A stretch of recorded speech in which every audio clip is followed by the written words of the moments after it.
وضو برتتے ہیں. یہاں نماز پڑھنے کا حکم نہیں کیا جا رہا ہے. نمازوں کے اندر خشوع اور خضوع. نماز ایک تو ہوتا ہے آئے جلدی سے وضو بنایا اور کوے کی چونچے ماری اور نکل گئے. یہاں نماز پڑھنے کا حکم نہیں بلکہ نمازوں کے اندر خشوع اور خضوع. صحابہ کرام کی نمازوں پر نظر ڈالیے. جب وہ نماز کے لیے کھڑے ہو جاتے تھے تو ایسا لگتا تھا جیسے سوکھا ہوا درخت کا کوئی ٹھوٹ کھڑا ہے. پرندے تک ان کے سروں پر بیٹھ جایا کرتے تھے یہ سمجھ کر کے یہ سوکھا ہوا کوئی درخت کا ایک ٹھوٹ کھڑا ہوا. یعنی ہلنا ڈولنا کچھ نہیں. یہاں تو ایک چھوٹی سی مکھی بیٹھ جائے تو ہمارا سر اور ہاتھ سے ہٹتا. کچھ حضرات ہوتے ہیں امام صاحب کی اگر تھوڑی سی طرف لمبی ہو گئی تو داڑھی پہ ہاتھ پھیرتے ہوئے گھڑی بھی دیکھ لیتے ہیں کتنے بج رہے ہیں کتنی دیر کا قیام ہو گیا. الذین هم فی صلاتهم خاشعون جو اپنی نمازوں میں خشوع اور خضوع برتتے ہیں. والذین هم عن اللغو معرضون جو لغویات سے بہت دور رہتے ہیں اعراض کرتے ہیں. لغویات کے اندر بہت سی چیزیں شامل ہیں. جھوٹ، غیبت، چغلی، ایک دوسرے کے حسد، کینہ، بغض، عناد، دشمنی، فحش گوئی، بد کلامی، ایک دوسرے کو گالیاں دینا. یہ ساری چیزیں لغویات کے اندر شامل ہیں. جو لغو یعنی بیہودہ کاموں سے دور رہتے ہیں. لغو کا صحیح ترجمہ یہ ہوگا والذین هم عن اللغو معرضون جو بیہودہ کاموں سے دور رہتے ہیں. بیہودہ کاموں کی ایک لسٹ ہے. والذین هم للزکاۃ فاعلون اللہ نے جو ان کو مال دیا ہے، جو دولت دی ہے، جو بزنس کو کرتے ہیں، جو کاروبار کو کرتے ہیں، وہ اپنے مال کا حساب کتاب پورا رکھتے ہیں اور اپنے مال کی پوری زکات کی ادائیگی کرتے ہیں. اللہ کے حق کے ساتھ ساتھ غریبوں کا حق بھی نہیں مارتے. والذین هم للزکاۃ فاعلون جو زکات کے پر ایک نظر رکھتے ہیں اور پوری ایمانداری کے ساتھ جتنی زکات بنتی ہے غریبوں کا حق بنتا ہے وہ ان میں خرچ کرتے ہیں، وہ ان کو دیتے ہیں، اس کی ادائیگی کرتے ہیں. والذین هم لفروجهم حافظون اور جو اپنی شرمگاہوں کی حفاظت کرتے ہیں دونوں طریقوں سے. ایک شرمگاہ سے حفاظت کا مطلب وہ اپنے بیوی اور اپنی لونڈی کے علاوہ کسی اور پر نظر نہیں ڈالتے غلط. اور دوسری شرمگاہ کی حفاظت کا مطلب یہ ہے کہ ان کے لباس ایسے ہوتے ہیں جو ان کے جسم کو ڈھانپے رہتے ہیں اور ان کا سطر نمایاں نہیں ہوتا ہے. والذین هم لفروجهم حافظون جو اپنی شرمگاہوں کی حفاظت کرتے ہیں. الا علی ازواجهم او ما ملکت ایمانهم فانهم غیر ملومین سوائے اپنی بیویوں کے اور اپنی لونڈیوں کے. اب لونڈی کا چلن نہیں ہے، اس زمانے میں ہوتا تھا اس لیے حکم تھا. پہلے زمانے میں لڑکیاں بکتی تھی بازاروں میں اور خریدی بھی جاتی تھی. ہم نے کسی کو قیمت دے کر خرید لیا تو اس سے نکاح کی ضرورت نہیں ہوتی تھی. وہ ہماری لونڈی ہے، ہم نے قیمت دے کر اس کو خریدا ہے، اس لیے اس کے ساتھ وہ کام لیا جا سکتا ہے جو بیوی سے لیا جاتا ہے. تو وہ پہلے جائز تو ابھی بھی ہے، لیکن اب چونکہ ہیومن کمیٹیاں ایسی بن گئی ہے کہ اب لڑکے اور لڑکیوں کو بیچنا قانونی طور پر پوری دنیاوی سطح پر جرم ہو گیا ہے. پوری اسلامی تاریخ اور اسلام کا مطالعہ کریں تو غلامی سے آزادی دلانے ہی کے لیے تو اللہ کے نبی صلی اللہ علیہ وسلم آئے. اسلام کا نزول ہی اسی لیے ہوا کہ لوگوں کو غلامی سے نجات دلائیں. الحمدللہ غلامی سے نجات دلانے کی آواز جو اسلام نے اٹھائی تھی وہ بعد میں سارے لوگوں نے اس کو پسند کیا اور اب لڑکیوں کا اور لڑکوں کا بیچنا بازاروں میں یہ گناہ عظیم مانا گیا اور قانونی طور پر یہ جرم قرار دیا. تو الا علی ازواجہم او ما ملکت ایمانہم سوائے اپنی بیویوں کے اور اپنی لونڈیوں کے. ان کے ساتھ اگر کوئی شرمگاہ کی حفاظت نہیں کرتا تو یہ کوئی قابل ملامت نہیں. فإنہم غیر ملومین اس میں کوئی ملامت نہیں. فمن ابتغى وراء ذلك، لیکن ان کے علاوہ، بیوی اور لونڈی کے علاوہ اگر کوئی دوسرا راستہ اختیار کیا فَأُولَٰئِكَ هُمُ الْعَادُونَ، تو یہی لوگ سرکش ہیں، یہی لوگ حد سے تجاوز کرنے والے ہیں، یہی لوگ باؤنڈری کو کراس کرنے والے ہیں، یہی لوگ حدود خدا بندی کے اندر اللہ رب العالمین کی نافذ کردہ حقوں کے اندر نقب زنی کرنے والے ہیں، یہی وہ لوگ ہیں جو حد سے آگے بڑھ رہے ہیں، سرکش لوگ ہیں۔ فَمَنِ ابْتَغَىٰ وَرَاءَ ذَٰلِكَ فَأُولَٰئِكَ هُمُ الْعَادُونَ۔ اس کے بعد پھر وہی آئیے جو ہم نے آیت پڑھی، وَالَّذِينَ هُمْ لِأَمَانَاتِهِمْ وَعَهْدِهِمْ رَاعُونَ، جو امانتوں کا پاس و لحاظ رکھتے ہیں، امانتوں کی حفاظت کرتے ہیں، امانتوں میں خیانت نہیں کرتے، وَعَهْدِهِمْ رَاعُونَ، اور عہد و پیمان کے وعدے کے بڑے پکے ہیں، کسی کے ساتھ عہد شکنی نہیں کرتے، وعدہ خلافی نہیں کرتے ہیں، اس کی حفاظت کرتے ہیں، جو وعدہ کسی کو جو زبان دی اس کی حفاظت کرتے ہیں، کسی نے امانت رکھی تو اس کی حفاظت کرتے ہیں، اور جب وہ آیا تو اس کی امانت کو واپس کر دیا۔ اس کے بعد پھر کہا وَالَّذِينَ هُمْ عَلَىٰ صَلَاتِهِمْ يُحَافِظُونَ، اور جو اپنی نمازوں کی محافظت کرتے ہیں، وہاں نمازوں میں خشوع و خضوع، اور یہاں نمازوں کی محافظت، یعنی وہ ٹائم کو ٹال مٹول کر نہیں کہ جب مرضی آئی تب پڑھ لی، 5 وقت کی ہے 5 وقت کی پڑھنا نہیں، ان الصلاۃ کانت علی المؤمنین کتابا موقوتا، نماز مومنوں پر وقت متعینہ پر فرض کی گئی ہے، نماز وقت پر فرض ہے، منچاہی نماز نہیں، منچاہی نماز نہیں، نماز اپنے وقت متعینہ پر فرض کی گئی ہے۔ تو جو نمازوں کی محافظت کرتے ہیں، اس کے بعد اللہ تبارک و تعالیٰ نے فرمایا، اتنی ایک لسٹ بیان کرنے کے بعد کیا کہا، اولئک هم الوارثون، یہی لوگ وارث ہیں، یہی لوگ مالک ہیں، باپ کی مرنے کے بعد باپ کی ملکیت پر اولاد وارث ہوتی ہے، اور بھی ورثہ ہے، پوری ایک لسٹ پڑھ لیجیے، حدیثوں کی کتاب کتاب الفرائض میں آپ کو مل جائے گی، وہ ایک الگ چیپٹر ہو جائے گا۔ میرے بھائیوں یہاں پر ہمیں غور کیا کرنا ہے، اولئک هم الوارثون، کیا کہ یہی لوگ وارث ہیں، کس کے وارث ہیں، الذین یرثون الفردوس، جنت الفردوس کے وارث ہیں، ان لوگوں کو داخل کیا جائے گا جنت الفردوس کے اندر، ہم فیہا خالدون، اس کے اندر یہ ہمیشہ رہیں گے۔ جو ایک لسٹ بنائی گئی ہے، اس لسٹ میں ہم کتنے اتر رہے ہیں، ہم سب غور کریں۔ پھر آئیے ذرا حدیث کی کتابوں کی طرف، اتنا آسان راستہ ہے جنت میں داخل ہونے کا، لیکن ہم اہمیت نہیں دے رہے۔ غور کیجیے پہلے لفظ پر، بخاری شریف کی حدیث میں، من قال لا الہ الا اللہ دخل الجنہ، جس نے کہا لا الہ الا اللہ وہ جنت کے اندر داخل ہوگا، مل گئی جنت، لا الہ الا اللہ کہہ دیا جنت میں داخل۔ دماغ لے جائیے، یہ تو بڑی آسان ہے، جو سوال ہمارے اور آپ کے دماغوں میں گھوم رہے ہیں، صحابہ کے ذہنوں میں بھی وہ سوالات اٹھتے ہیں۔ ایک حدیث کے اندر اللہ کے رسول نے اس کی وضاحت کی، من قال لا الہ الا اللہ صدقا للقلب فدخل الجنہ، جس نے لا الہ الا اللہ کہا صدق دل سے، یہاں کہنا مراد نہیں، صدق دل سے، یعنی آپ جو کہہ رہے ہو وہ دل کی گہرائیوں سے بھی ہونی چاہیے، ورنہ لا الہ الا اللہ اوپری دل سے تو مہاتما گاندھی بھی کہہ دیا کرتے ہیں۔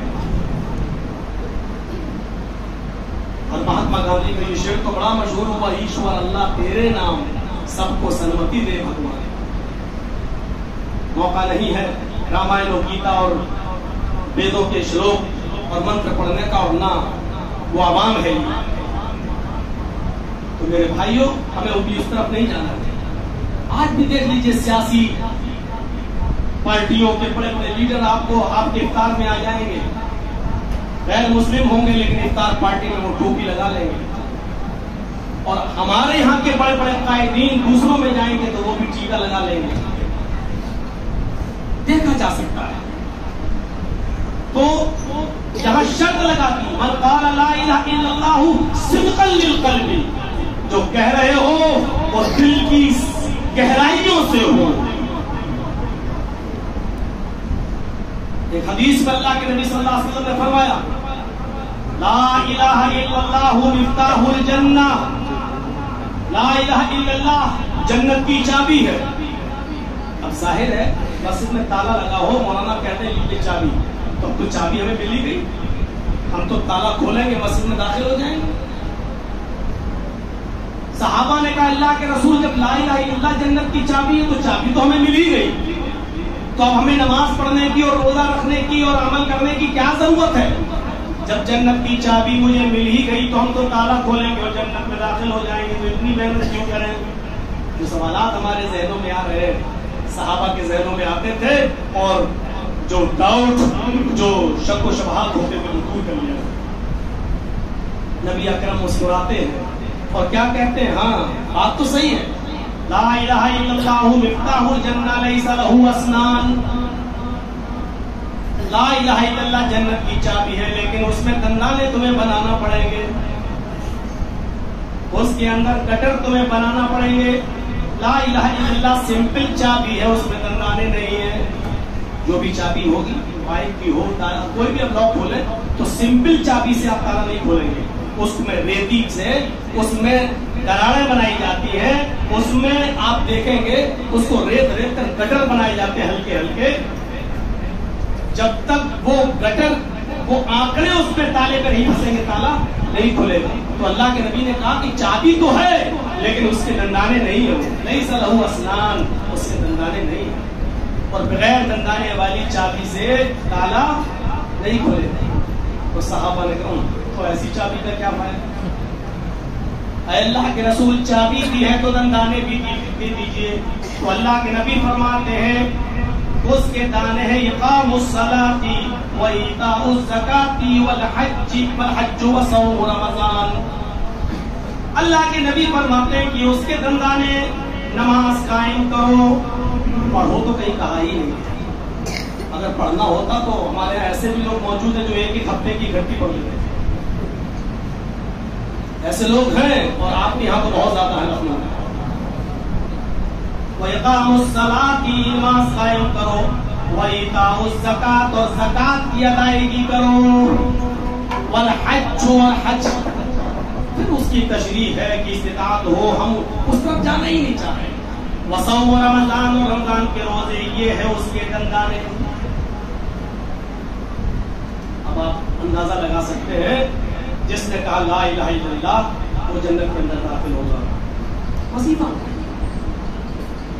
ایک حدیث کے اندر آتا ہے من مات لا یشرک باللہ شیئا دخل الجنہ. لیجیے جنت کے اندر کون داخل ہوگا؟ جس کی موت اس حال میں آ رہی ہے کہ وہ اللہ کے ساتھ کسی کو شریک نہیں کرتا تھا. موبائل بند ہے. من مات لا یشرک باللہ شیئا دخل الجنہ، جو اس حال میں مرتا ہے کہ وہ اللہ کے ساتھ کسی کو شریک نہیں کرتا، یعنی اس کا انتقال توحید پر ہوتا ہے، مرتے وقت تک وہ اللہ کی وحدانیت پر، توحید پر قائم تھا. تو ایسا شخص جو شرک میں ڈوبا ہوا نہیں تھا، مرتے وقت میں وحید تھا، وہ کہا جائے گا. بخاری کی ایک اور حدیث کے اندر موجود ہے من کان آخر کلامہ لا الہ الا اللہ دخل الجنہ. مرتے وقت جس کی زبان سے آخری جملہ لا الہ الا اللہ نکلا اور لا الہ الا اللہ کہنے کے بعد اس کی روح نکل گئی، اور اس کے بعد وہ کسی سے کوئی کلام نہیں کیا، اور آخری کلام لا الہ الا اللہ تھا، اور لا الہ الا اللہ کہنے کے بعد ہی وہ مر گیا، اس کی روح کب سے انسوئی سے پرواز کر گئی، دخل الجنہ، وہ جنت کے اندر داخل ہوگا. لیکن یہ وہی کہہ پائے گا انتقال سے پہلے لا الہ الا اللہ جس کی پوری زندگی توحید پر گزری. لا الہ الا اللہ بہت آسان ہے کہہ دینا، لیکن لا الہ الا اللہ کے تقاضے پورے کرنا ہر کسی کی بس کی بات نہیں. اللہ کے رسول مجھے ایسا راستہ بتائیے. صحابہ کہہ رہے ہیں, ایک صحابی دلنی علی عمل اذا عملت دخلت الجنہ, اے اللہ کے نبی ایسا عمل بتائیے جس پر میں عمل کروں جنت میں داخل ہو جاؤں. فرمایا قل لا الہ الا اللہ ثم استقم, لا الہ الا اللہ کہہ دے اور پھر اس پر مرتے دم تک قائم رہو, آخری وقت تک قائم رہو. دخل جنہ, دخلت الجنہ, تم جنت کے اندر داخل ہو جاؤ گے. لا الہ الا اللہ کہو اور کہنے کے بعد اس پر قائم رہو. تم مستقم, اس پر تم قائم رہ سکو. لا الہ الا اللہ کو سبھی کہتے ہیں, لیکن اس پر قائم رہنا یہ تقاضا ہے توحید. من کان آخر کلامی لا الہ الا اللہ دخل الجنہ, جس کی زبان سے آخری جملہ لا الہ الا اللہ نکلا ہو اور اس کے بعد اس کی روح نکل گئی, وہ جنت کے اندر داخل ہوگا. ایک بار بس حجرے میں تھے اللہ کے رسول, نکل کے آئے. بخاری کے الفاظ, صحابہ کے درمیان ایسے ہی بیٹھے ہوئے تھے جیسے آپ نے فرمایا میری امت کے اب سے لے کر قیامت تک جتنے لوگ پیدا ہوں گے ان لوگوں میں 70,000 افراد ایسے ہوں گے جو بنا حساب و کتاب کے, بغیر حساب و کتاب کے اللہ ان کو جنت میں داخل کرے گا, ان سے کوئی حساب و کتاب نہیں لے گا. یہ کہہ کر آپ حجرے میں چلے گئے. صحابہ آپس میں باتیں کرنے لگے, بغیر حساب و کتاب کے, پتہ نہیں ان میں ہم ہوں گے یا نہیں ہوں گے, دوسرا ہم ہوں گے یا نہیں ہوں گے.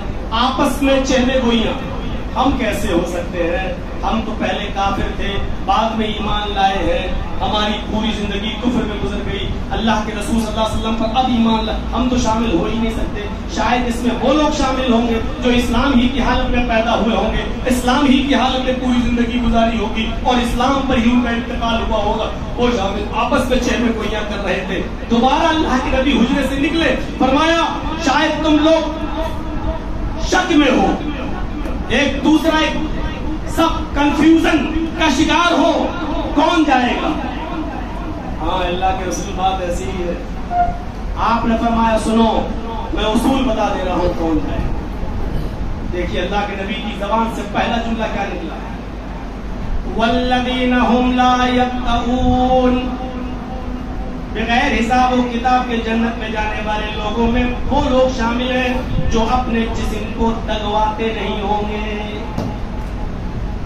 بہت سے لوگ اپنے جانور کی پیشانی یا ماتھا وغیرہ داغ دیتے ہیں تاکہ جب جنگلوں میں یا کھیتوں میں چرے تو ہم اس کی پہچان سے پہچان جائیں کہ ہمارا ہے, تو وہ آگ گرم کر کے اور اس میں لوہے کی کوئی چیز ڈال کر اس کے جسم کو داغ دیتے ہیں. ہمارے ہاں دوسرا سسٹم نکلا داغنے کا, کوئی تکلیف دہ نوکدار چیز سے جسم پر کسی کا نام لکھا جاتا ہے یا کوئی ٹیٹو وغیرہ بنوایا جاتا ہے جو مٹتا نہیں ہے مشین سے. اور کھل کر کہہ دوں آج کل جو مجنونیت کا زمانہ ہے, عشق کا زمانہ ہے, لڑکے لڑکیوں کے اور لڑکوں کے نام اپنے جسموں پر جو گدوا رہی ہیں, یہ سب اس میں شامل ہے جو مٹتا نہیں ہے.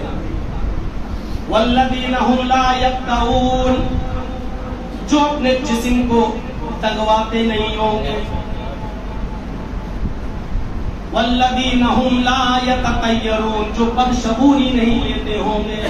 بدفعال, آج کون سا دن ہے, سنڈے, کوئی کام میں نے کیا, منڈے کو بہت پروفٹ ہوئی, ٹیوزڈے کو منگل کو بہت فائدہ ہوا, بدھ جمعرات جمعہ سنیچر سب فائدہ ہوا, اتوار کا دن آیا 1 لاکھ کا نقصان.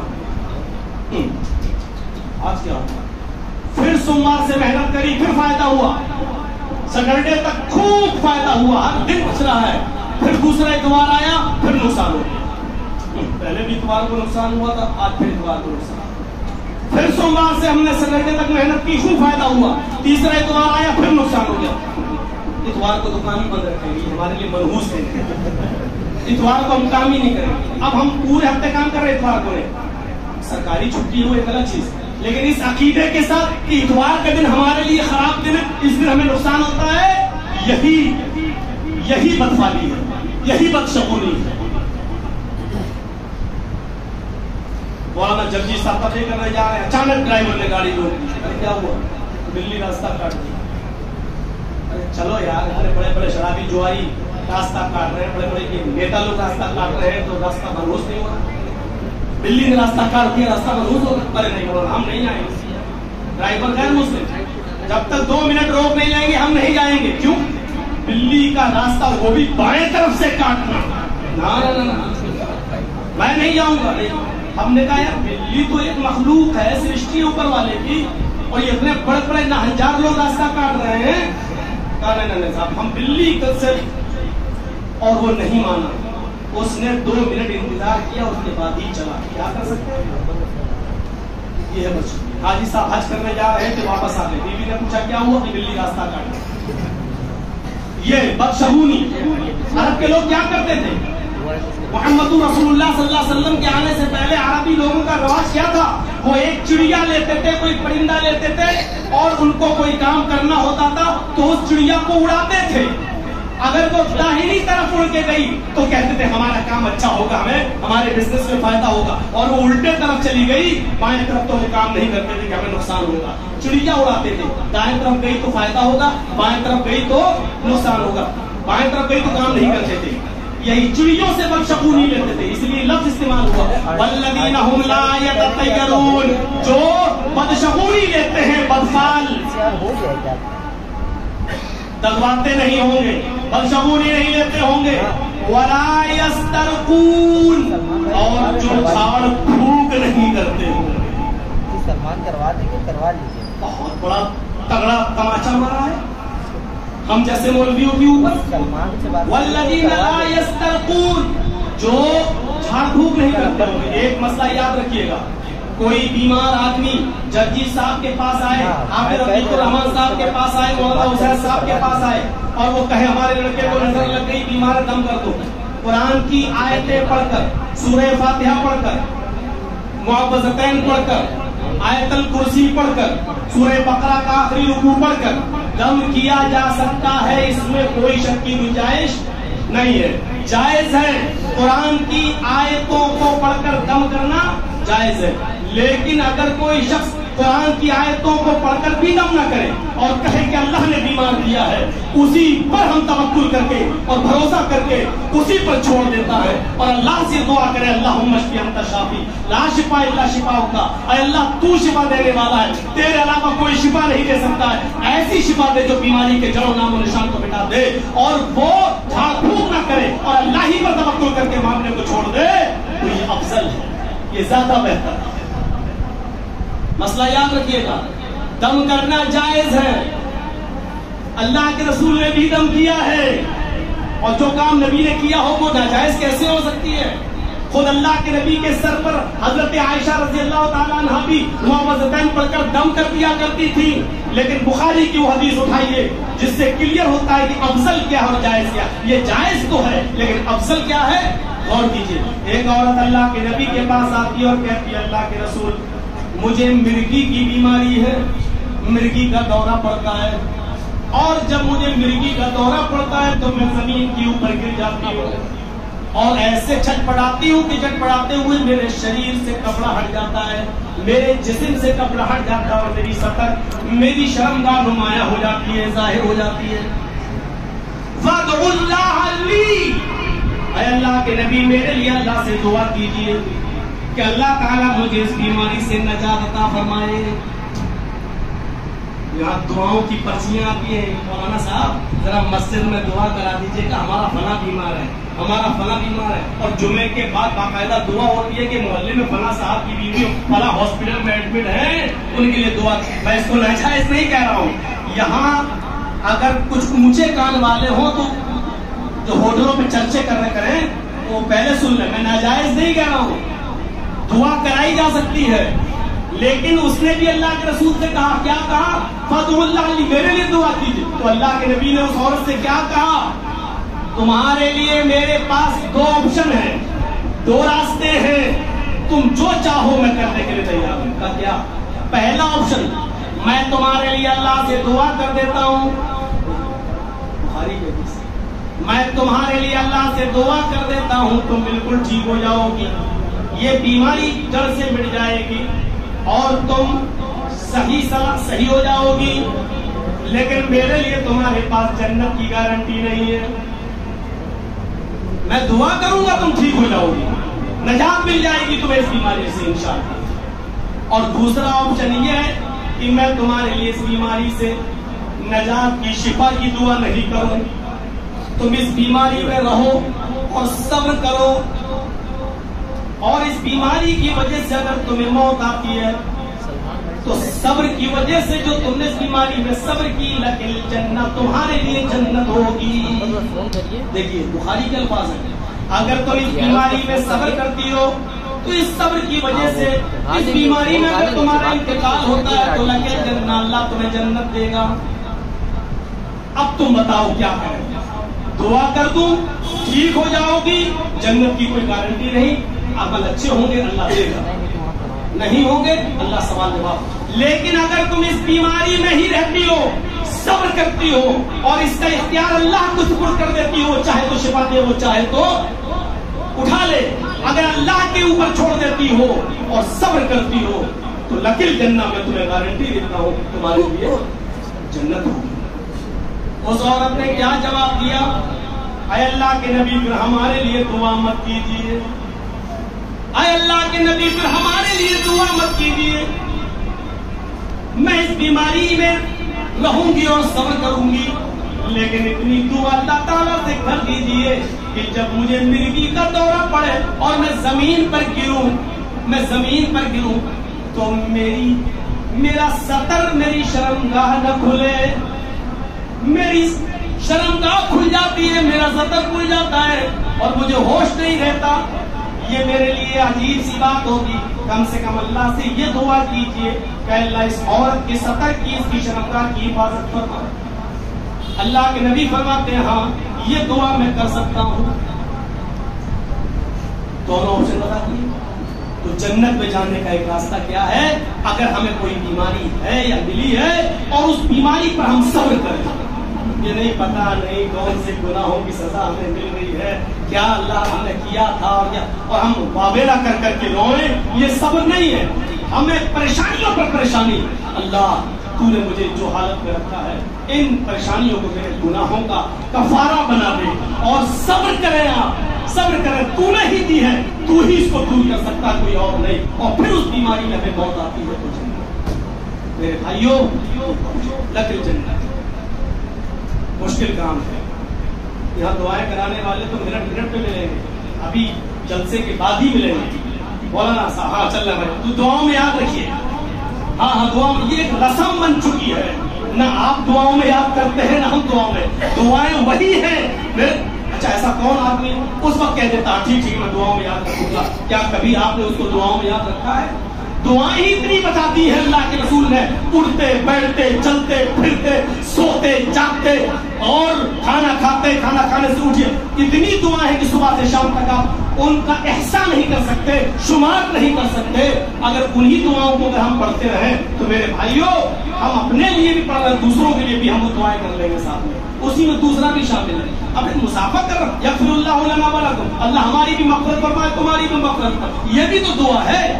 آپ کہہ رہے ہیں السلام علیکم، ارے بعد میں دعاؤں میں یاد رکھنا، کیا ہے یہ دعاؤں میں یاد رکھنا؟ ارے تم نے پہلے السلام علیکم، ارے دے تو ہے وہ دعا، اللہ کی سلامتی ہو تم پر، اللہ کی رحمت ہو تم پر، اس آپ نے بھی جواب دیا وعلیکم السلام، آپ پر بھی اللہ کی سلامتی ہو، اب رخصت ہو رہے دعاؤں میں یاد رکھنا۔ میں یہ نہیں کہہ رہا ہوں کہ غلط ہے، مخصوص دعا کرائی بھی جا سکتی ہے۔ مولی صاحب ہماری بیٹی بالغ ہو چکی، جوان ہو چکی ہے، جہیز کا دور ہو رہا ہے، اچھے رشتے نہیں مل رہے ہیں، مولانا صاحب ہماری بیٹی کے لیے دعا کریے، اللہ دیندار رشتہ تھا، کوئی منع نہیں کر رہا ہے آپ کو، یہ دعا کروائی جا سکتی ہے، کی جا سکتی ہے، آپ بھی کریں، کروائیں، لیکن رسم نہ بنائیں، یا رسم بن چکی ہے رسم۔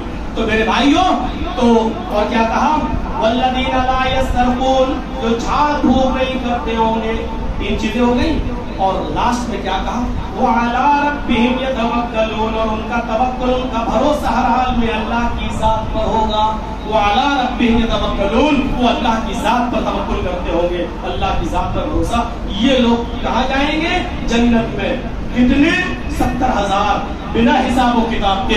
یہ سن کر ایک صحابی اٹھے, عکاشہ نام تھا, کہا اللہ کے رسول میرے لیے دعا کیجیے, اللہ ان 70,000 لوگوں میں مجھے شامل کر دے. آپ نے فرمایا انت منہم یا عکاشہ, آئے عکاشہ تم انہی لوگوں میں سے ہو, جاؤ 70,000 لوگ جن کو اللہ جنت میں بھیجے گا ان میں تم بھی شامل ہو.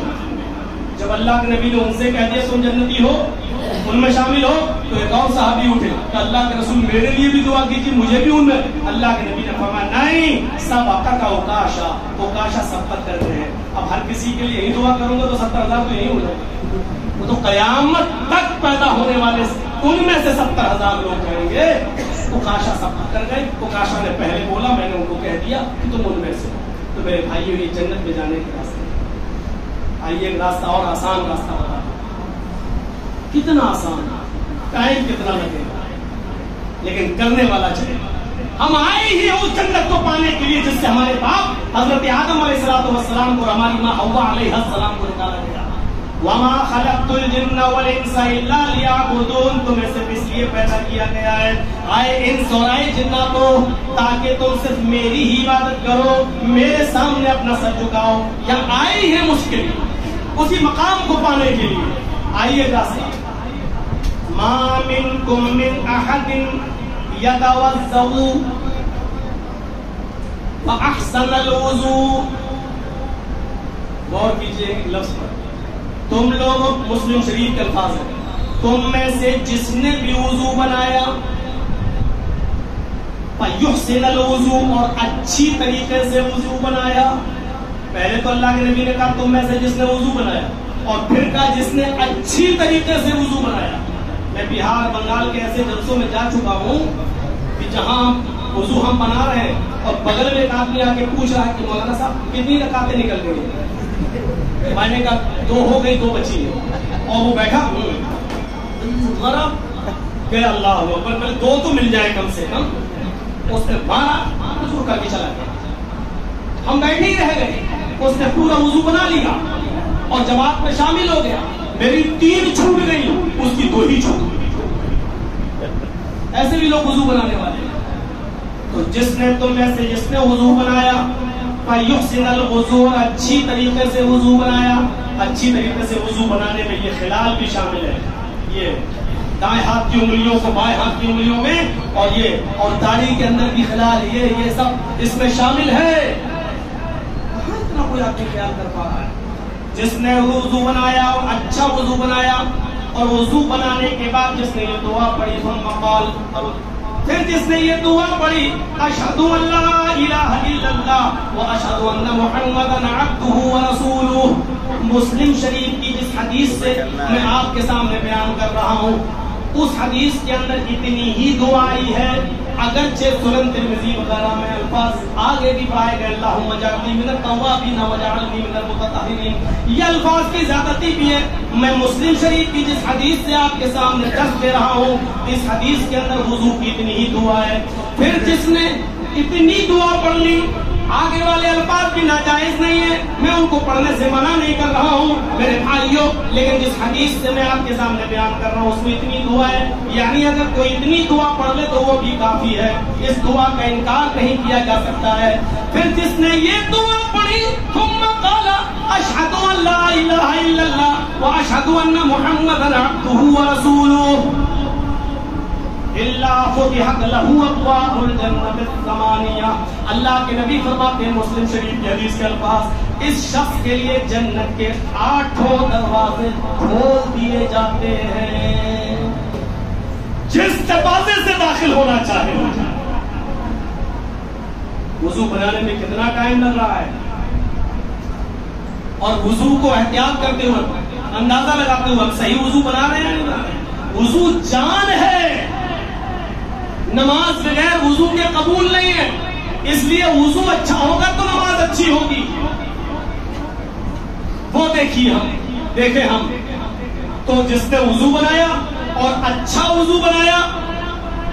اچھا وضو کا مطلب یہ نہیں کہ 3 مرتبہ دھلنا چاہیے تو 5-6 مرتبہ دھلیں اور اچھا ہو جائے گا, پھر صابن لگا کے چہرہ دھلیں اور اچھا ہو جائے گا. اچھے وضو کا مطلب یہ نہیں. اچھے وضو کا مطلب جو نبی اکرم نے وضو کرنا جس طرح سکھلایا ہے, ہم اس طریقے پر وضو کریں سنت کے مطابق.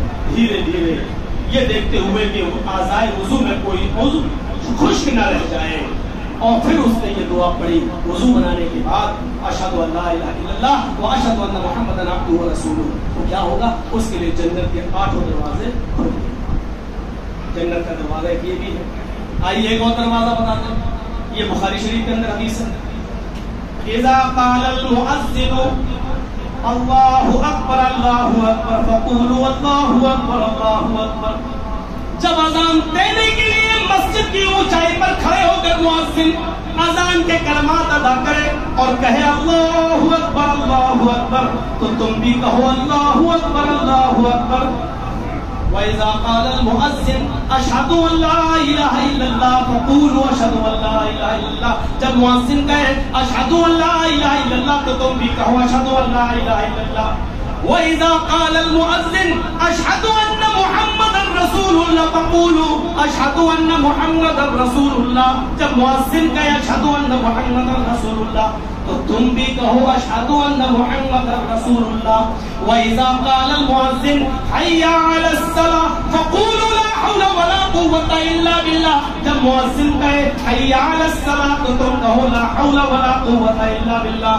وإذا قال المؤذن حي على الفلاح فقولوا لا حول ولا قوة إلا بالله، جب مؤذن کہے حي على الفلاح تو تم کہو لا حول ولا قوة إلا بالله۔ وإذا قال المؤذن الله أكبر الله أكبر فقولوا الله أكبر الله أكبر۔ وإذا قال لا إله إلا الله فقولوا لا إله إلا الله، جب لاسٹ میں مؤذن کہے اللہ اکبر تو تم بھی وہی کہو، اور جب وہ کہے لا الہ الا اللہ تو تم بھی وہی کہو۔ جس نے مؤذن کے کلمات کو اس طرح دہرایا،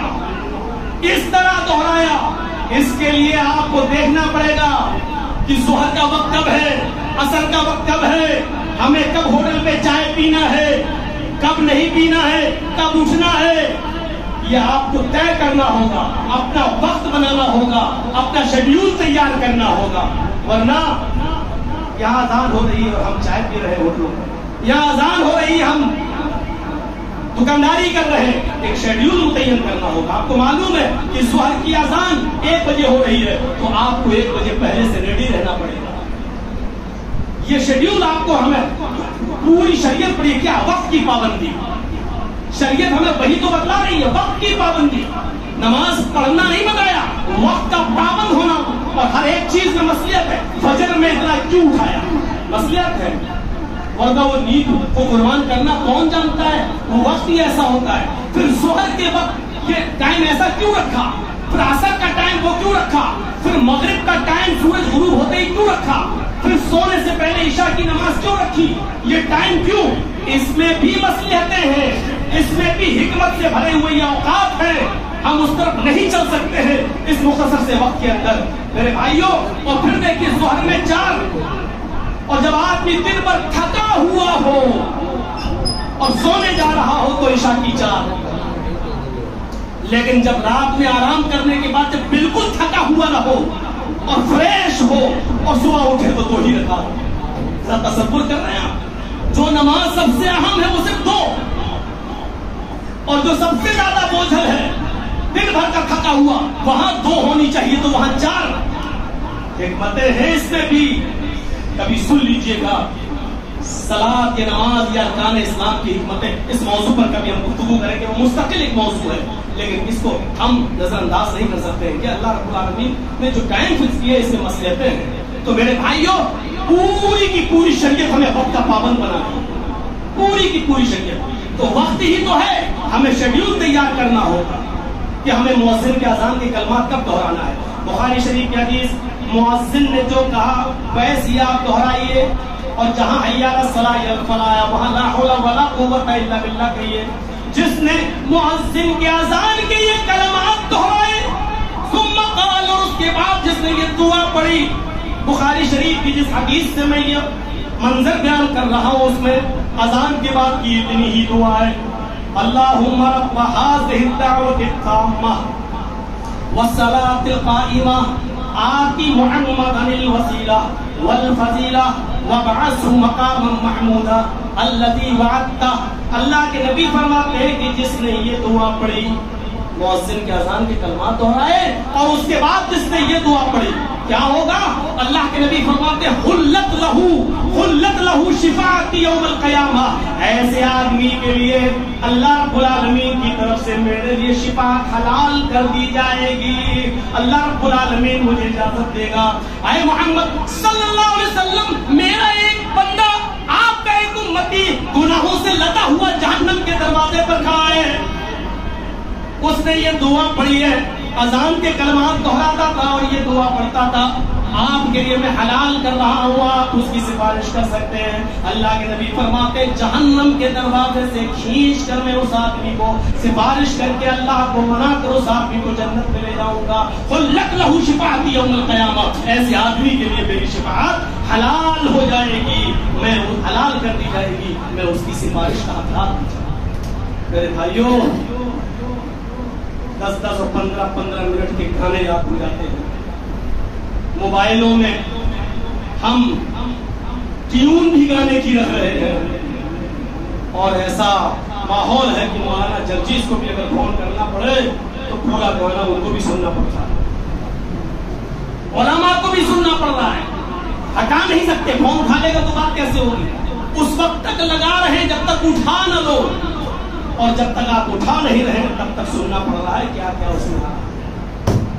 پرہیز کیجیے، بچیے ان خرافاتوں سے، یہ تمام چیزیں اسی تقویات میں داخل ہے۔ والذین هم عن اللغو معرضون، جو لغو اور بیہودہ کاموں سے دور ہیں، آپ لگائے بھی ہیں، سن بھی رہے ہیں اور دوسروں کو سننے پر مجبور بھی کر رہے ہیں، خود گناہگار ہیں اور دوسرے کو سنا کر اس کا بھی عذاب اور وہ گناہ بھی اپنے سر کے اوپر ہم آپ لاد رہے اور ہمیں احساس نہیں ہو رہا ہے اس بات۔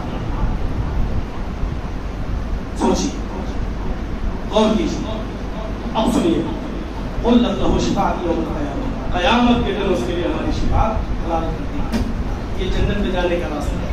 پھر ایک راستہ اور بتا دیتا ہوں، سنیے۔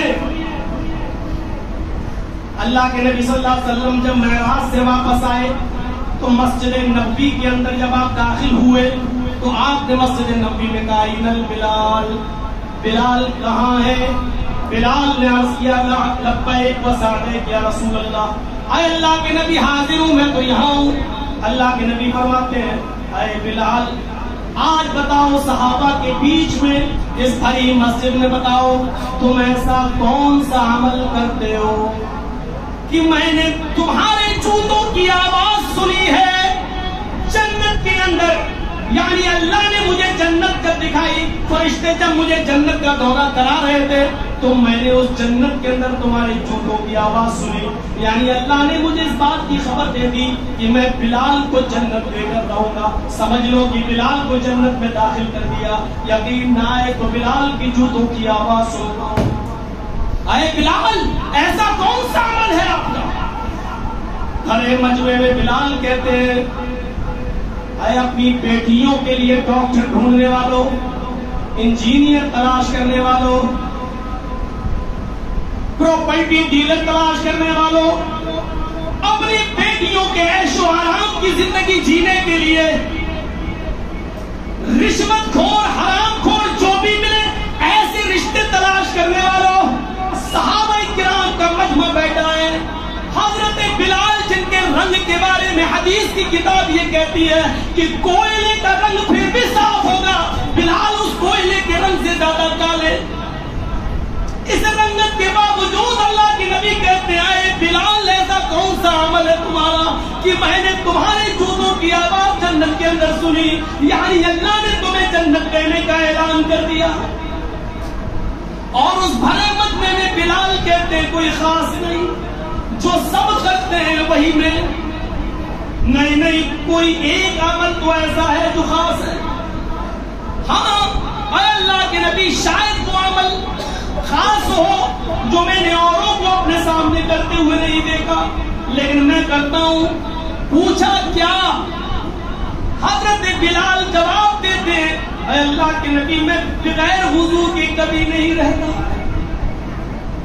جب بھی میرا وضو ٹوٹتا ہے، جب بھی میرا وضو ختم ہوتا ہے میں فوراً وضو بنا دیتا ہوں، باوضو رہتا ہوں، اور جب بھی میں وضو توفیق سے جتنی نفل پڑھنے کا موقع استطاعت ہوتی ہے اتنا میں پڑھ لیتا ہوں.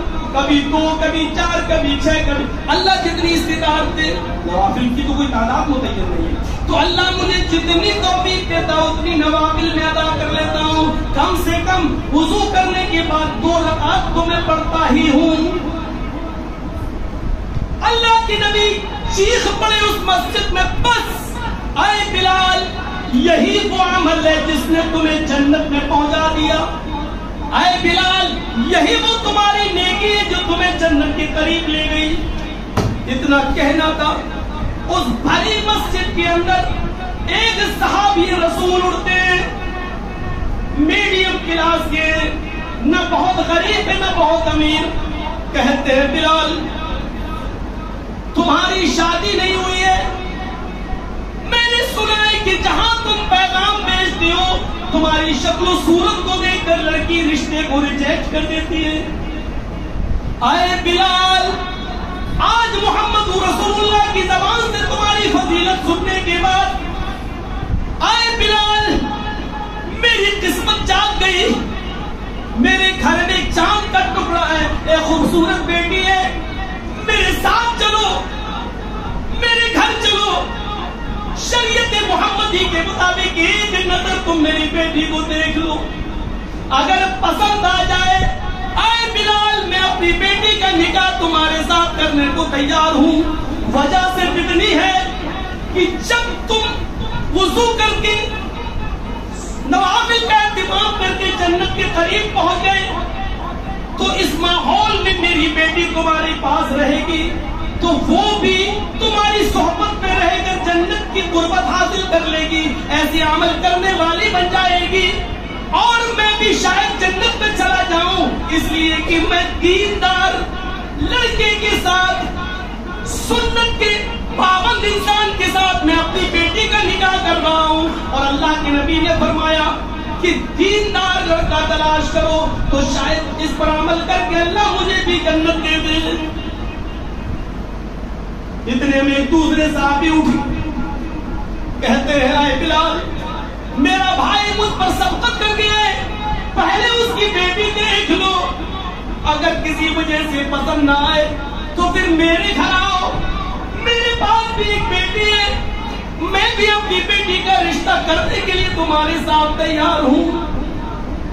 میرے بھائیوں ایک اچھا عمل آیا اور صحابہ نے اپنی بیٹیوں کی نکاح کی پیشکش ان کے سامنے رکھ دی. اس واقعے سے ہم اپنے سماج کو جھنجوڑیں, دیکھیں غریبانوں کی پڑھن چاک کریں ہم کس سماج میں جی رہے ہیں. ہمارے یہاں داماد کا انتخاب کا طریقہ کیا ہے, اس کی چوائس کیا ہے, ہم کیا چاہتے ہیں. پہلی بات تو ہماری چلی کب رہی ہے گھر میں,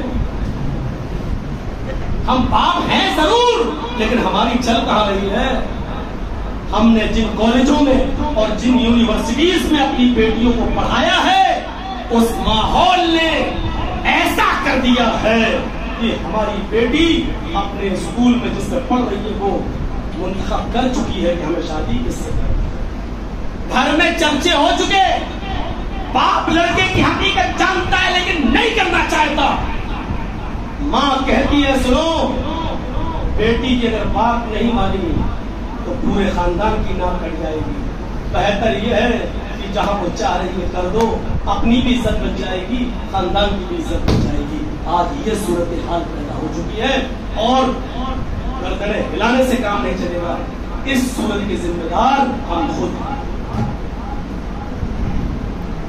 اس ماحول میں جو آج دیکھ لیجیے سوشل میڈیا میں کیا کیا گراؤں, میرے پاس تو پوری لسٹ ہے مہاراشٹر کتنی مسلم لڑکیوں نے کورٹ کے اندر یہ عرضی داخل کر دی ہے کہ میں مسلم ہوں لیکن شادی ہم فلاں سے کرنے کے لیے تیار ہیں. میرے ماں باپ رکھنا ڈال سکتے ہیں اس لیے پہلے ہی ہم کورٹ کو آگاہ کر رہے ہیں کہ میرے ماں باپ کی مرضی نہیں چلے گی, میں خوشی خوشی فلاں فلاں کے ساتھ اپنا نکاح کرنے کے لیے. اور یہاں تک لکھا ہے اسی ماحول میں اسی رسم و رواج کے مطابق بہار اور بنگال ہوتا تو میں بتا دیتا ہوں رسم و رواج، یہاں نہیں بتا، اشارہ کر کے نکل جا رہا ہوں اسی ماحول میں اسی رسم و رواج کے مطابق، اور ایک دو کی تعداد میں نہیں ہے، 13,000 لڑکیاں ہیں، 13,000 مسلم، اور دوسروں کی نہیں، مسلم برادری کی بات کر رہے ہیں، 13,000 لڑکیوں کی اپلیکیشن پہنچی ہوئی ہے پورے۔ ہم کہاں ہیں؟ ان حالات کا ذمہ دار کون ہے؟ ہم اور آپ۔ حضرت بلال رضی اللہ تعالیٰ عنہ کی ایک نیکی پسند آ گئی، اس لیے امام کائنات نے فرمایا تھا اذا خطب الیکم من ترضون دینہ وخلقہ فزوجوہ، جب کوئی لڑکا تمہاری بیٹی کے ساتھ نکاح کا پیغام تمہارے گھر بھیجے اور تمہیں اس لڑکے کی دینداری اور اس کا اخلاق پسند آ جائے، من ترضون دینہ وخلقہ، اس کے اخلاق اور اس کے دین سے تم راضی ہو جاؤ، اس کی دینداری اور اس کا اخلاق تمہیں پسند آ جائے، فزوجوہ، تو اپنی بیٹی کا نکاح اس دیندار لڑکے کے ساتھ، اس بااخلاق لڑکے کے ساتھ کر دو، اس کی پراپرٹی مت دیکھو، زمین و جائیداد مت دیکھو، اپنی بیٹی کا نکاح اس دیندار لڑکے کے ساتھ کر دو۔ آگے یہ بھی کہہ دیا اِلَّمْ تَكُنْ فتنتن، اگر تم نے ایسا نہیں کیا، دیندار لڑکے کا رشتہ صرف ملا نمازی حاجی ہونے کی وجہ سے، اس کے دیندار ہونے کی وجہ سے ریجیکٹ کر دیا، الا تفعلوہ تکن فتنۃ فی الارض، تو زمین میں فتنہ پھیلے گا، زمین میں فتنہ پھیلے گا، وفساد عریض، اور لمبا چوڑا فساد دیکھو گے۔ دیندار گھرانوں میں پیغام نہ بھیجنے کا نتیجہ یہ نکلا ہے کہ سپریم کورٹ کا بیان ہے کہ ہماری کورٹ میں 18 لاکھ کیس طلاق کے پڑے ہوئے ہیں، اور ان 18 لاکھ کیسوں کے اندر 12 لاکھ صرف مسلم کمیونٹی کے کیس ہیں۔ 18 لاکھ کیس سپریم کورٹ کے اندر ہے طلاق کے پینڈنگ، اور 18 لاکھ کیسوں میں 12 لاکھ صرف مسلم کمیونٹی ہمارے ہیں، ہماری بیٹیوں کے اور ہمارے دامادوں کے ہیں، جو 12 لاکھ کی تعداد میں ہیں۔ ہندوستان میں ہماری تعداد کتنے فیصد ہے، لیکن طلاقوں کے کیس دیکھ لو، یہ اسی کا نتیجہ ہے کہ ہم نے دیندار رشتے نہیں دیکھے، اور ہم نے جو چیزیں دیکھی ہیں اس کا نتیجہ یہ نکل کے سامنے آ رہا ہے کہ کل 18 لاکھ لڑکیوں نے یا تو خود طلاقیں مانگی ہے یا پھر لڑکا طلاق دینے کے لیے تیار ہے۔ ہم سپریم کورٹ کی بات کر رہے ہیں، ہم ابھی ڈسٹرکٹ کورٹ میں کتنے پڑے ہوں گے اور ہائی کورٹ میں کتنے پڑے ہوں گے، اور ہر صوبے کی ہائی کورٹ میں کتنے ہوں گے، ان کو تو آپ چھوڑ دیجئے، ہم صرف سپریم کورٹ کی بات کر رہے ہیں، ایک کورٹ کی بات آ دیجیے۔ اب آئیے آپ اس طرف، یہ راستہ تھا، جب بھی ہم بے وضو ہو جائے تو وضو بنائے اور 2 رکعت نفل نماز پڑھے، یہ جنت میں جانے کا ایک راستہ ہے۔ اعلان دیکھا اور اس میں لکھا ہوا تھا کہ خواتین کے لیے انتظام نہیں کیا گیا، میں سمجھ گیا کہ لوگ زیادہ آ رہے ہیں اس لیے ان کو، ورنہ ان کا بھی ایک حق ہے، اسلام کے جو فضائل اور جو اہمیتیں بتائی گئی ہیں ان میں ان کو بھی شامل ہونے کا پورا حق ہے، سننا چاہیے۔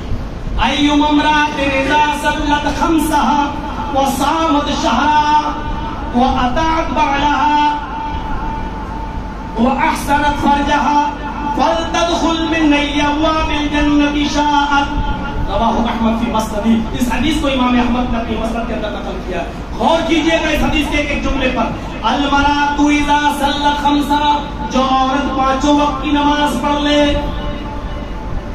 اپنے ان دنوں میں کو چھوڑ کر جن دنوں میں ان کو نماز پڑھنے کا آرڈر نہیں ہے، مخصوص دنوں کو چھوڑ کر، وصامت شہرا، اور رمضان کے پورے مہینے کے روزے رکھ لے، وَأَطَاعَتْ بَعْلَهَا، اپنے شوہر کی ہر حکم کی بجاوری کر لے، اپنے شوہر کی حکم کی فرما بردار بن جائے، جو عورت اپنے شوہر کی فرما بردار ہے، اطاعت کرتی ہے، وہ احسنت فرجہا، اور موٹے کپڑے پہنتی ہے، اپنے سطر کی نمائش نہیں کرتی ہے، اپنے جسم کی نمائش نہیں کرتی ہے، ڈھیلے ڈھالے کپڑے پہنتی ہے، وہ احسنت فرجہ، اپنی شرمگاہ کی حفاظت کرتی ہو، جو یہ 4 کام کر لے، اس عورت کے بارے میں اللہ کے نبی فرماتے ہیں، کیا کہتے ہیں؟ فَلْتَدْخُلْ مِنْ أَيِّ أَبْوَابِ الْجَنَّةِ شَاءَتْ، اس عورت کے لیے جنت کے 8 دروازوں پر فرشتے کھڑے ہوں گے اور اس عورت سے کہہ رہے ہوں گے، اے اللہ کی بندی، تو جس دروازے سے داخل ہونا چاہے ہو جا، تو جس دروازے سے جنت میں جانا چاہے چلی جا۔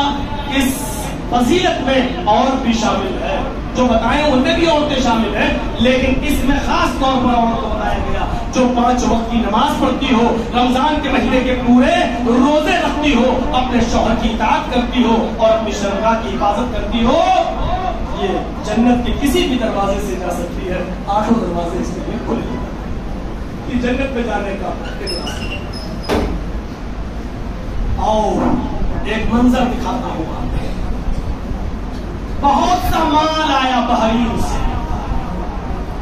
اتنا مال آیا، بخاری کے الفاظ، اتنا مال آیا کہ آج تک کی تاریخ میں اتنا مال نہیں آیا تھا، اور اس مال میں صحابہ کا حق تھا، غنیمت کے طور پر سب کو ملنا تھا، اس میں خود اللہ کے رسول کا بھی حصہ تھا۔ جب ابو عبیدہ ابن الجراح وہ مال لے کر آئے، فجر کے بعد اس مال کو تقسیم ہونا تھا، صحابہ مسجد میں پہلے سے کھچا کچ بھر گئے۔ جب اللہ کے نبی صلی اللہ علیہ وسلم فجر کی نماز پڑھانے کے لیے نکلے تو دیکھا اتنی جلدی تو مسجد کبھی بھرتی نہیں تھی، آج کھچا کھچ بھری ہے۔ تو اللہ کے رسول نے کہا، شاید تم نے سن رکھا ہے کہ ابو عبیدہ ابن الجراح مال لے کر آئے اور وہ مال تقسیم ہوگا۔ تو صحابہ دل کے بڑے صاف تھے، کہنے لگے، ہاں اے اللہ کے رسول، ایسی دل کے ساتھ تھے۔ تو اللہ کے رسول نے کہا، مجھے اس بات کا ڈر نہیں ہے کہ میرے رخصت ہو جانے کے بعد تم دین سے دور ہو جاؤ گے، شرک اور بدعت میں مبتلا ہو جاؤ گے۔ مجھے ڈر اس بات کا ہے کہ میری زندگی میں مال و دولت کا نام سنا تو تم کھچا کھچ بھر گئے مسجد میں، میرے رخصت ہو جانے کے بعد مال و دولت کی محبت کہیں تمہیں اتنی تمہارے دل میں نہ گھر کر جائے کہ اس مال و دولت کی محبت میں تم اپنے دین کو بیچتے نہ ہو، کہیں تم سے دین نہ چھن جائے مال و دولت کی محبت میں۔ آپ نے یہ ساتھ کا اندیشہ، مجھے نہیں معلوم آپ لوگوں کا کیا ماحول ہے۔ میں اپنے اٹاوا کی ایک بات بتاؤں، میں اٹاوے کا بھی اپنی جمعیت کا امیر ہوں، پورے مغربی یوپی کا بھی۔ ایک بار میٹنگ بلائی میں نے اپنی عاملہ کی، جس میں 21 لوگ تھے اور 4 خصوصی، 25 لوگوں کی میٹنگ بلائی سنڈے کے دن، 4-5 آئے، بقیہ گائے۔ میں نے دوسرے سنڈے کو بلایا، 3 ہی آئے، بقیہ گائے۔ میں نے تیسرے سنڈے کو پھر میٹنگ بلائی، کیونکہ آدھے سے زیادہ ہے تب نہ کالم پورا ہوگا، ورنہ 3 لوگوں میں کیا میٹنگ ہوگی۔ 3 ہفتے تک ایسے ہی آتے رہے، 4-5 کوئی آ ہی نہیں رہا تھا۔ پھر چوتھے ہفتے میں نے جن کے پاس لیٹر لکھا جمعیت کے لیٹر پیڈ پر، لیٹر ہیڈ پر نیچے لکھ دیا، آپ لوگوں کے طعام کا بھی انتظام ہوگا۔ آپ یقین مانیے 25 کی جگہ 30 آ گئے۔ چوتھے سنڈے کو اس میٹنگ میں 30 لوگ شریک ہو گئے۔ ہم کہاں جا رہے ہیں، کس طرف ہماری ہوا چل رہی ہے؟ جمعیت کی میٹنگ، اس میں کیسے کام ہو، کیا ہو، مسجدوں میں امام کیسے رکھا جائے، ان کی تنخواہوں پر غور۔ میٹنگ بلا رہے ہیں ہماری ہی عاملہ، 3 آدمی 4 آدمی 3 ہفتے تک آئے، اور جب لکھ دیا جائے کہ آپ کے آپ میٹنگ کے بعد آپ کے طعام کا بھی انتظام ہے، یعنی کھانے کی بھی دعوت ہے، تو 25 کی جگہ 30 لوگ آ جائیں۔ آپ اندازہ لگا سکتے ہیں کہ اگر دین میں بھی ان کو چاہیے، آئیں گے جمعیت کے کام کے لیے، لیکن کھانا، اور اگر نہ دیتا تو کیا ہوتا؟ یہ میٹنگ بلا رہے جھوٹ بولتا ہے، الٹا وبال ہمارے ہی اوپر آ جاتا۔ جھوٹ بولنا جائز ہے؟ ذرا آپ غور کیجیے، میں یہ نہیں کہنا چاہتا ہوں، لیکن یہ دیکھیے یہ لالچ ہوتا ہے۔ تو صحابہ کرام کو ہم لالچی نہیں کہہ سکتے، ان کا حق تھا، جنگیں لڑی تھی، شریک ہوئے تھے، وہ اپنا حق لینے کے لیے آئے تھے، لیکن نبی اکرم نے کیا کہا؟ مجھے ڈر ہے کہیں میرے رخصت ہو جانے کے بعد مال و دولت کی محبت تمہیں دین بیچنے پر مجبور کر دے، کیونکہ قیامت کی نشانی اللہ کے رسول نے یہ بتائی ہے کہ ایک ایسا زمانہ آ جائے گا یصبح الرجل مومنا یمسی کافرا ویمسی مومنا یصبح کافرا یبیع دینہ بعرض الدنیا بعرض من الدنیا۔ ان صبح اٹھے گا تو مومن ہوگا، شام ہونے سے پہلے پہلے کافر ہو جائے گا، شام کو مومن ہوگا، صبح اٹھتے ہوتے وہ کافر ہو جائے گا۔ یبیع دینہ بعرض من الدنیا، دنیا کے چند ٹکڑوں میں وہ اپنے دین کو بیچ چکا ہوگا، دنیا کے چند ٹکڑوں میں وہ اپنے دین کو بیچ چکا ہوگا۔ صاف کہہ دو، صبح فجر کی نماز پڑھا ہوگا جماعت کے ساتھ، شام کو سیاسی نقطہ نظر اور لوگوں کا ووٹ لینے کے لیے کسی مندر میں جا کے اس نے ٹیکا بھی لگا دیا۔ یصبح الرجل مومنا ویمسی کافرا ویمسی مومنا یصبح کافرا۔ صبح ہوگی مومن کی حالت میں، شام ہوتے ہوتے کافر ہو جائے گا، شام ہوگی ایمان کی حالت میں، صبح ہوتے ہوتے کافر ہو جائے گا۔ یبیع دینہ بعرض من الدنیا، دنیا کے چند ٹکڑوں میں اپنا دین بیچ چکا۔ یہ حالت ہوگی، یہ قیامت کی نشانیوں میں سے نشانی بنی ہے، لیکن امید رکھو تمہیں ملے گا۔ اللہ کے رسول نے سب کو برابر برابر کا حق دے دیا۔ جب نکل رہے تھے گھر سے تو حضرت عائشہ نے کہا اے اللہ کے نبی آپ کو بھی تو آپ کا حق ملے گا۔ فرمایا ہاں، 15 دن سے گھر میں چولہا نہیں جلا، کیا آج میں چولہا سنبھال لوں، لکڑیاں رکھ لوں، آج ہمارے گھر میں بھی گوشت پکے گا؟ آپ نے کہا رکھ لو۔ صبح مال تقسیم کرتے کرتے ہمارے موجودہ وقت کے لحاظ سے 9، 10، 11 بج گئے ہوں گے، آپ کو بھی حصہ ملا تھا 2 تھیلے بھر کر۔ اللہ کے نبی صلی اللہ علیہ وسلم نے اپنے دونوں تھیلے اٹھائے اور وہ لے کر جا رہے تھے کہ اچانک ایک 7 سال کے بچے نے داہنا تھیلا پکڑ لیا اور 9 سال کے بچے نے بایاں تھیلا پکڑ لیا۔ جس نے دایاں تھیلا پکڑا نظر ڈالی 7 سال کا بچہ، بایاں تھیلا جس نے پکڑا اس کو دیکھا تو 9 سال کا بچہ۔ دائیں طرف نظر ڈالی، کہہ رہا اللہ کے نبی میری ماں نہیں ہے۔ دائیں طرف بائیں طرف نظر ڈالی، وہ کہتا اللہ کے رسول میرا باپ نہیں ہے۔ دائیں طرف نظر ڈالی، کہتا اللہ کے نبی میری ماں انتقال کر گئی، میرے باپ نے دوسری شادی کر لی، دوسری عورت جو آئی ہے وہ مجھے بیٹا ہی نہیں مانتی ہے، مجھے ٹائم پر کھانا ہی نہیں دیتی ہے۔ ادھر دوسرے نے کہا اللہ کے نبی میرا باپ نہیں ہے، میری ماں نے دوسرے سے شادی کر لی، وہ باپ بھی مجھے اپنا بیٹا ماننے کے لیے تیار نہیں ہے، اور ماں مجھے کہتی ہے کما کر لا، میرے پاس بھی کھانے کو کچھ نہیں ہے۔ دائیں طرف نظر ڈالی، یہ چیختا ہے اللہ کے رسول میرے گھر میں 5 دن سے چولہا نہیں چلا، وہ چیختا ہے اللہ کے رسول میرے گھر میں 7 دن سے پورے ہفتے سے چولہا نہیں چلا۔ گرفت ڈھیلی پڑ گئی، یہ تھیلا چھوڑ دیا، اس بچے کو دے دیا، دوسرا تھیلا اس بچے کو دے دیا۔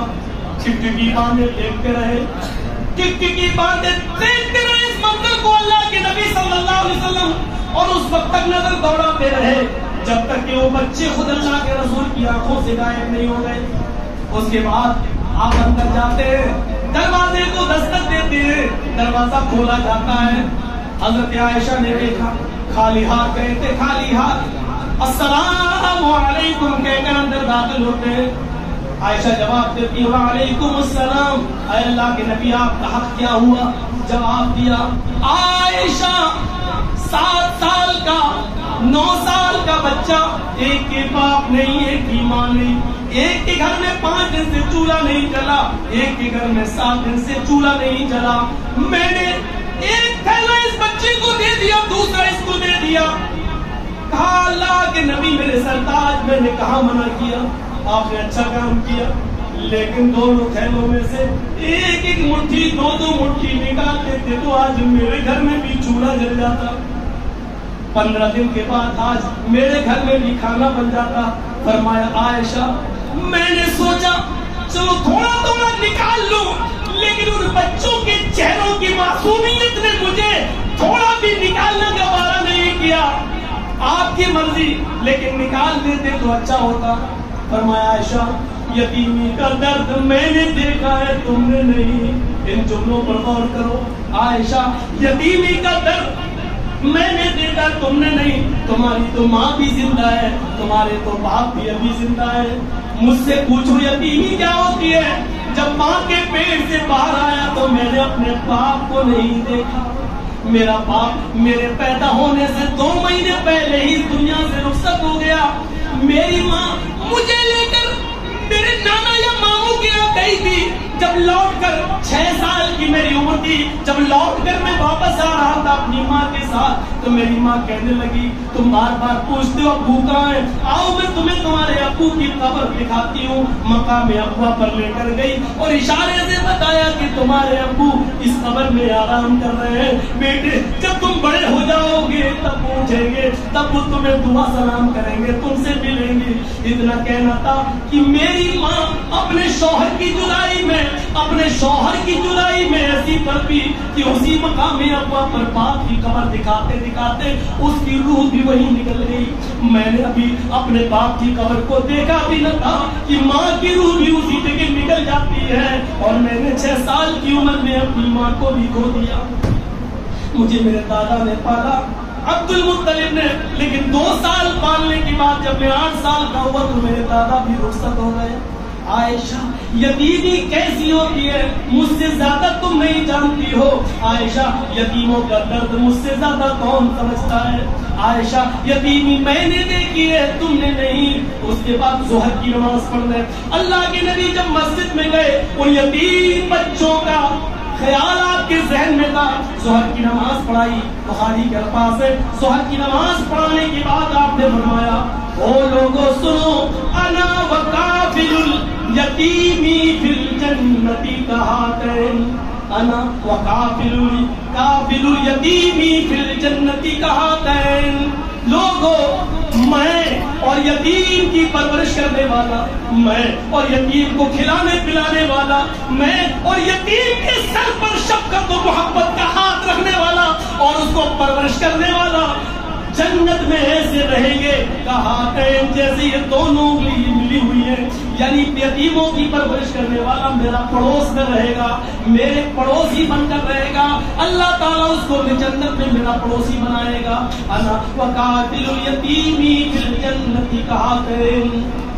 آج جو پورا گاؤں گود لے لیتے ہیں, یہ تربیت ہمارے نبی جناب محمد رسول اللہ کے اصولوں سے ملی ہے.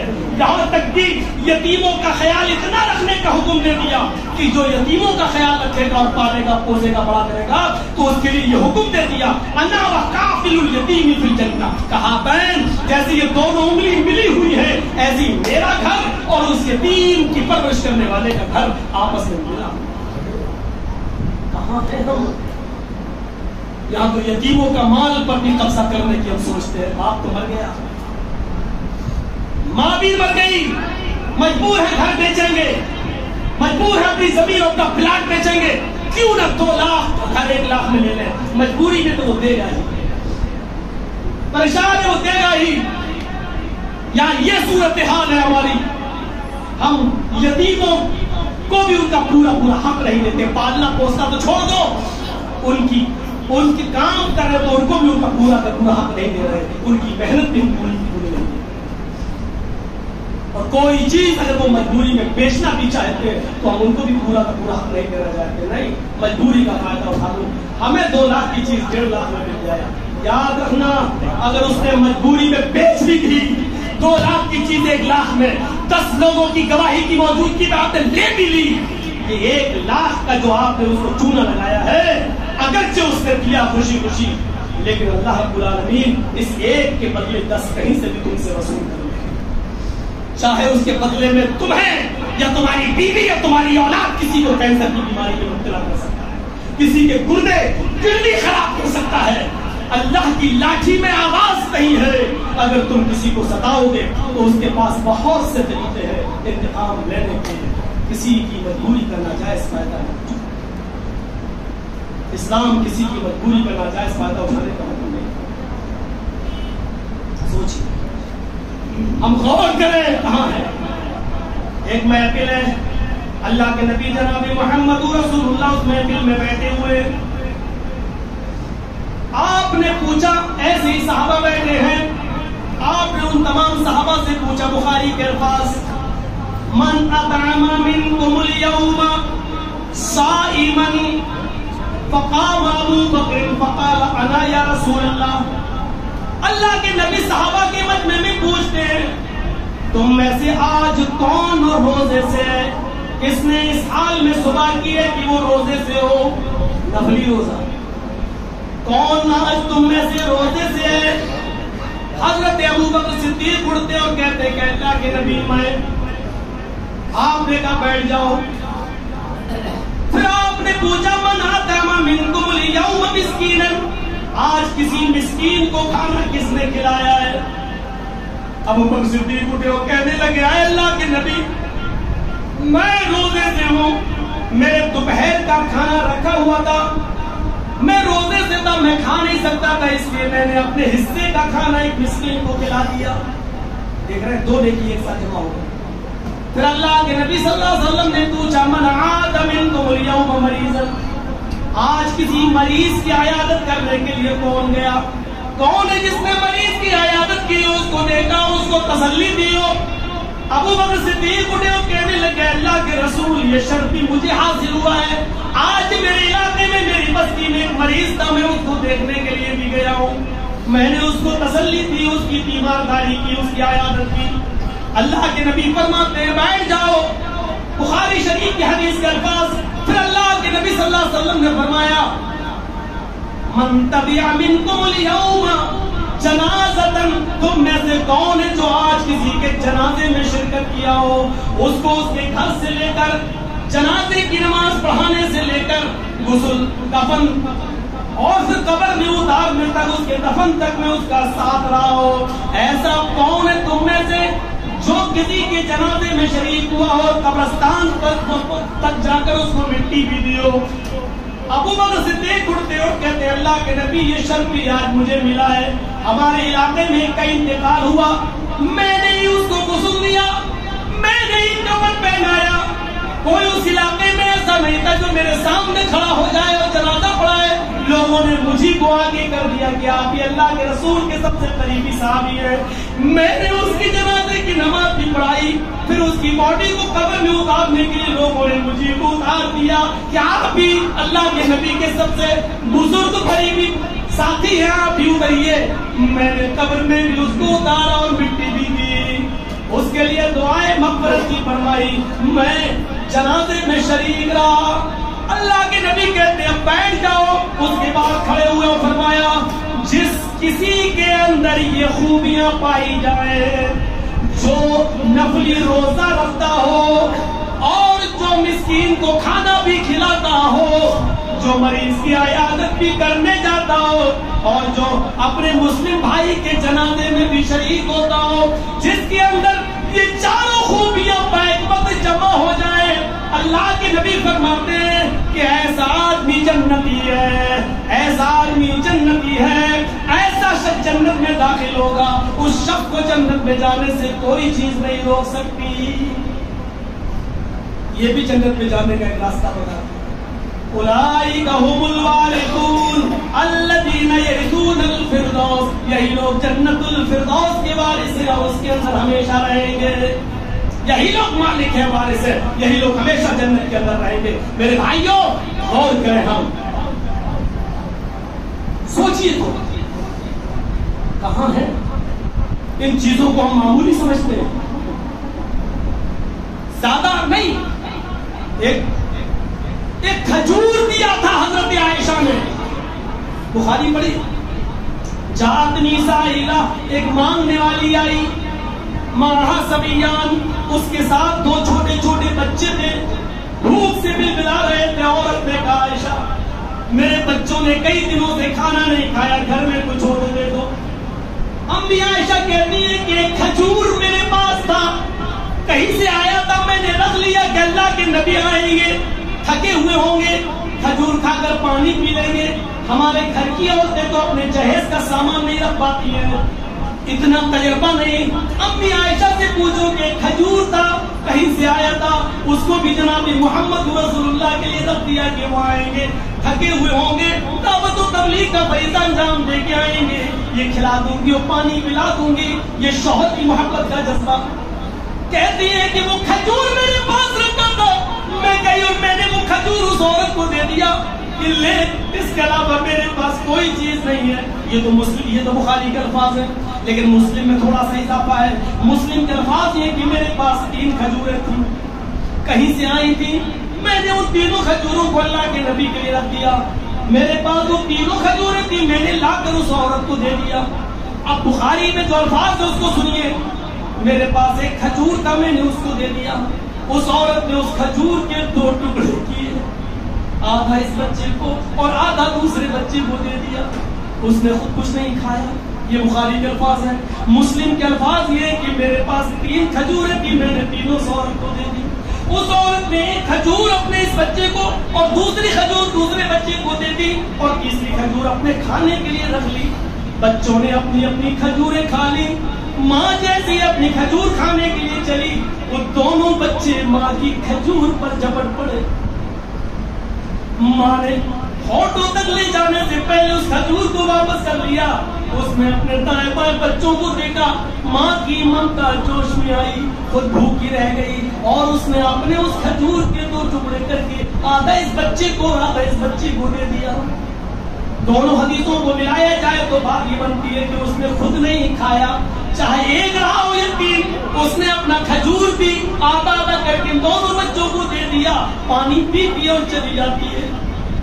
اللہ کے نبی آتے ہیں، حضرت عائشہ پورا منظر بیان کرتی ہے۔ فرمایا عائشہ کیا تم نے اپنی آنکھوں سے یہ منظر دیکھا ہے؟ ہاں عائشہ قیامت کے دن تمہیں گواہی دینا ہوگی۔ ہاں اللہ کے نبی جو دیکھا میں بتا رہی ہوں۔ آیا عائشہ کیا اس عورت نے خود نہیں کھایا اور اپنا کھجور بھی آدھا آدھا کر کے ان دونوں بچوں کو دے دیا؟ فرمایا ہاں۔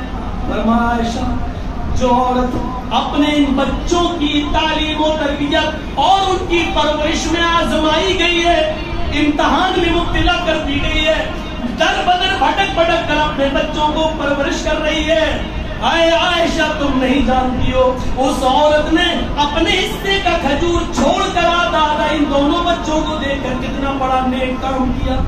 کیا کیا؟ اے اللہ کے نبی اس کو کیا ملے گا؟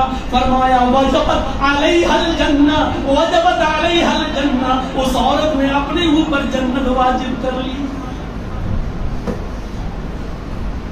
2 اور 3 بیٹیوں کے ماں بننے کے بعد 4تھا حمل ٹھہر جائے، الٹرا ساؤنڈ میں چیک کرا کر لڑکی ہے، نہیں ڈاکٹر صاحب اب نہیں چاہیے، کچھ لے لو لیکن ہمیں نہیں چاہیے۔ 2-3 لڑکیوں کے جہیز کا تو انتظام نہیں، 4تھا کہاں سے ہم؟ اور پھر اس معصوم بچی کا قتل ہمیں مادر میں کر دیا جاتا ہے، اس خاطر حمل اس بچی کو گرا دیا جاتا ہے، ایبورشن کر دیا جاتا ہے۔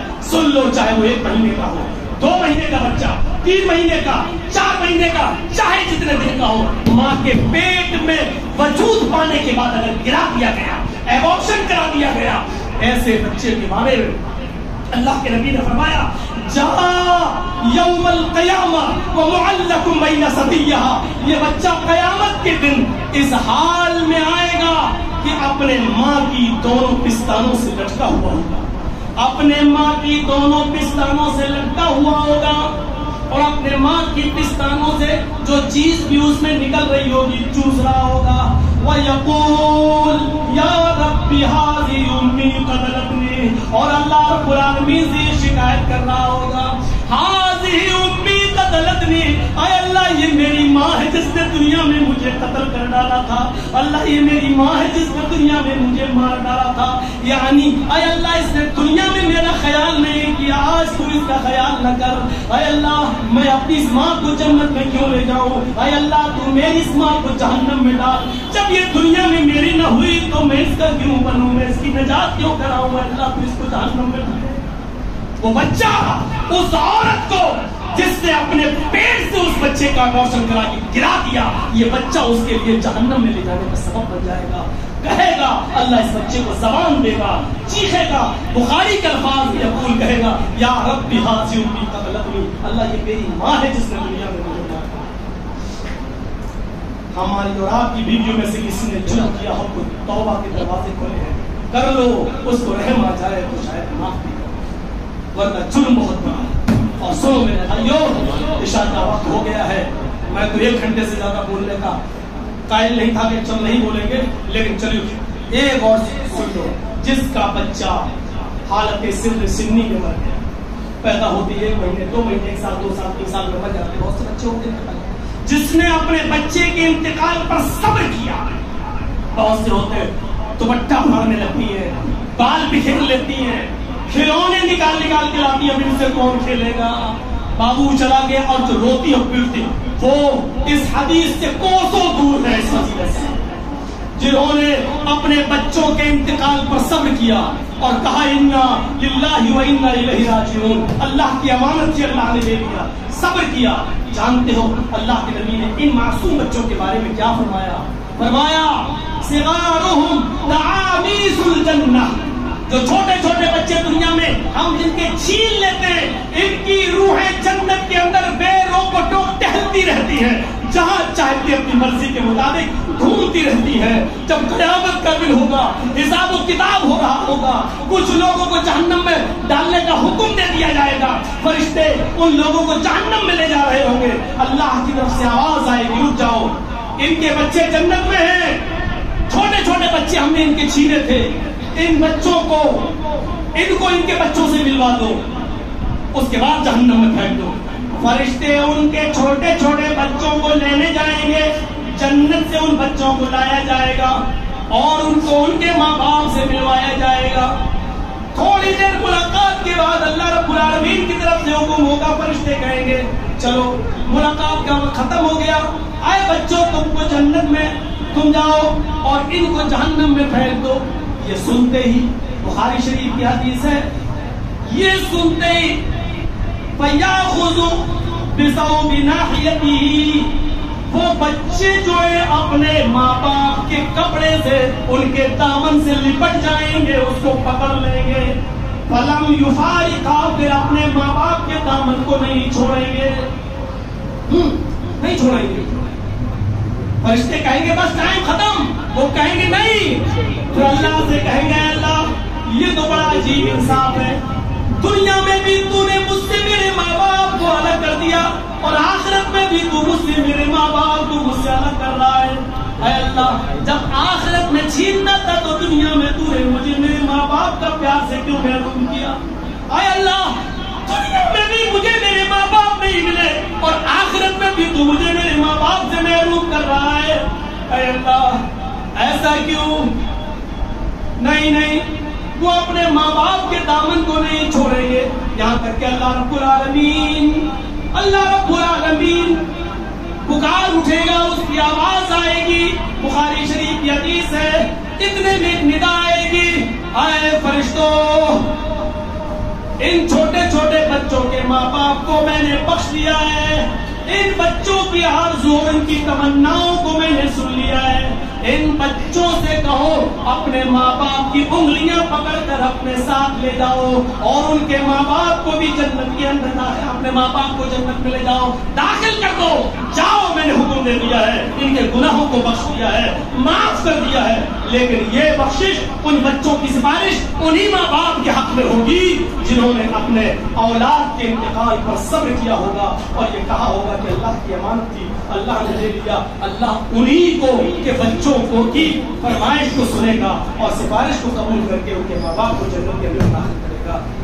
اور بھی چیزیں تھیں جنت میں لے جانے کی، اور بھی راستے تھے، لیکن میرے بھائیوں 1.5 گھنٹے کی اس تقریر پر اکتفا کرتے ہوئے آپ یہاں سے رخصت ہوں گے۔ اللہ رب العالمین سے دعا کیجیے کہ بار اللہ ہماری خطاؤں کو معاف فرما دے، ہمارے گناہوں کو بخش دے، ہم جميع مسلمانوں پر رحم فرما اور ہمارے لیے جنت میں جانے والے راستے آسان بنا دے اور ہم کو جنت کے راستوں پر چلنے کا عادی بنا دے۔